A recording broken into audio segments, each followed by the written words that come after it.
রাজার ঘরে ছোট রানী এলো পদ্মাবতী।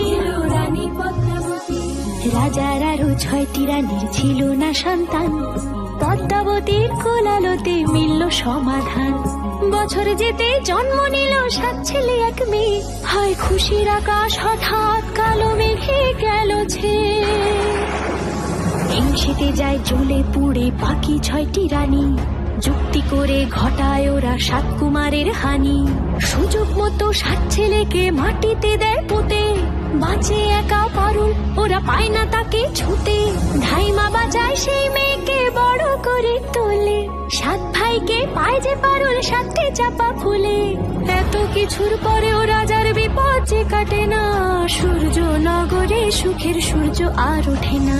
হিংসা বিবাদ বিচ্ছেদ আর প্রেমের কাহিনীতে পারুল বোন কি পারবে 7 ভাই বাবাকে জাগা